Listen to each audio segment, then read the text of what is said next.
Hey there everybody, Gideon's Tactical here, doing another knife review for you. This is a very high quality knife. This is the Spyderco Temperance 2. I was able to get my hands on this particular knife through a trade. This is brand new out of the box, which is really nice, and you can tell, I mean, it's beautiful. But I got it at a really good deal, and I just wanted to show it to you and give you my impressions and what else is available for this price range. Because the price range that you're looking at, the MSRP is about $300. Don't pay that. You're probably not going to be able to get it for less than $240, maybe like right around there, like $240. Sometimes they're more, $250. Sometimes a little less, like maybe $230. But definitely over $200 for this fixed blade Spyderco. So real quick, specs for you. It's just under 10 inches. It's 9.75 inches long. The blade is just under 5 inches. It's 4.75 inches long. The weight is 7 ounces, so it's definitely a light fixed blade. It's got micarta scales on it. The steel is VG10 steel, which is a great, strong, high-end steel. You got the stamped in right there, VG10. It's got Japanese on the other side, Japan on the other side, which is where most Spydercos come from. It's got a flat grind, which is awesome. It comes razor sharp out of the box. Good thick spine. I think it's 0.14, I think, for the spine thickness. Comes down to a very good tip for piercing if you needed to. I really like the Spyderco and how it's got a belly and it is swept, but it's not crazy swept, so it's very easy to resharpen with this angle of the blade. You know, it's not quite a tanto blade, but it's not really like a full bellied blade either. So I mean, just elegant. When you're looking at it, it's just a beautiful looking knife. It's just gorgeous. You got this little hole up here, it doesn't do anything. You got a lanyard hole in the back.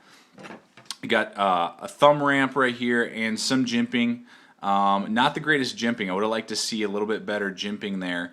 It doesn't really catch your finger very much. I mean, you're locked in when you're holding it like this. You're locked in. You're not going to slip around or anything. But the jimping leaves a little something to be desired. And for $250, I better be getting exactly what I want in a knife. The micarta scales themselves, though, are awesome. Very rounded, very smooth. Full tang to this knife. Just feel great in your hand. I wear large size gloves, so there's enough room that you can back up a little bit if you need to, or choke up a little bit if you need to, in that way. And yeah, I mean, they just feel really good, and they're beveled out and everything. They just feel really good in your hand.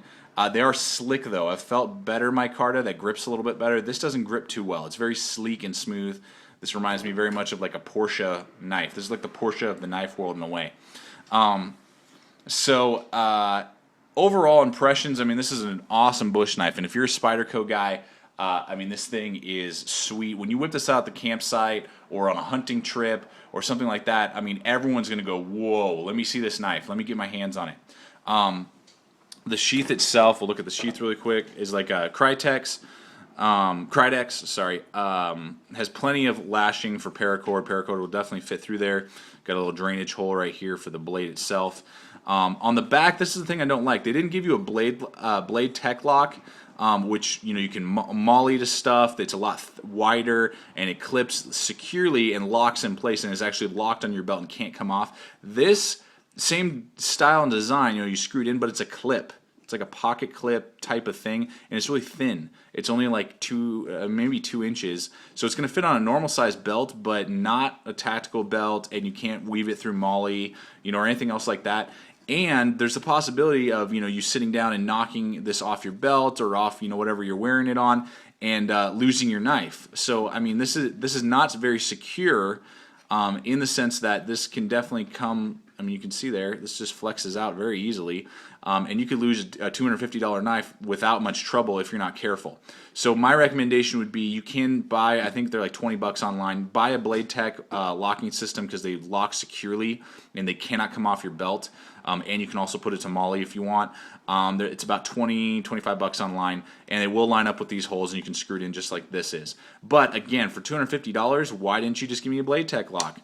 But the knife clicks in there nice and secure, like that. There's no rattle whatsoever. It will retain upside down. you know, all that stuff. So and then it pops out nice and easy. So that's the Spyderco Temperance, Temperance 2. So what are my initial thoughts of it? I mean, I love Spyderco's. I mean, this is my Spyderco Persistence is my EDC knife right now. I love, you know, Bird products as well because they're great budget knives. I love, you know, like the Delica 4. I'm just trying to think of the Endura. You know, I mean, Spyderco makes great knives, and they make it here in the state of Colorado, my home state in Golden, you know, like 30 minutes from where I live. I mean, I love, you know, supporting homegrown stuff and you know, U.S. made things and all that stuff. This is my opinion on it.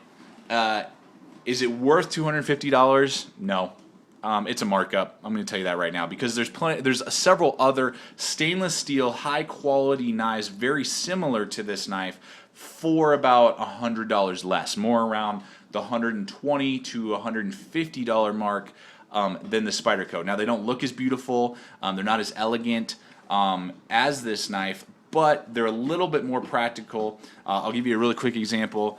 Just look this up because this was I was looking for a stainless steel high quality knife for my survival knife, and this will definitely do all the tasks that you want it to do, no questions asked, and it's going to do it well.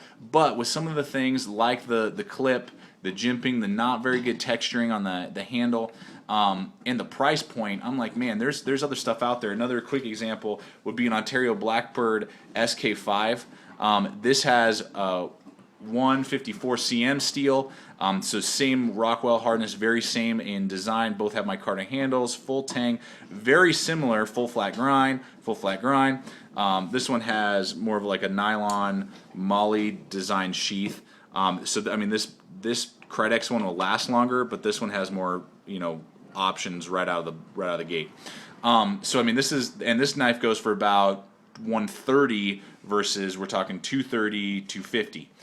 So that's just an option to throw out there.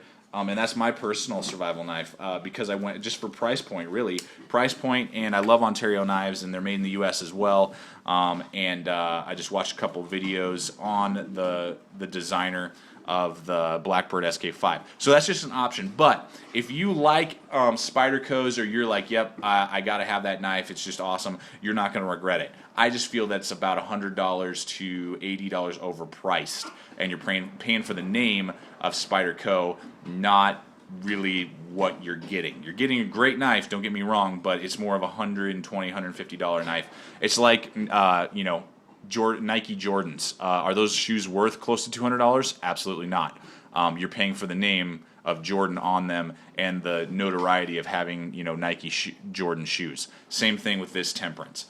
Great knife, just cheaper, better option. Same quality for a lower price out there. So hopefully this helps you guys out a little bit. Again, the Spyderco Temperance 2, great knife, just overpriced in my opinion.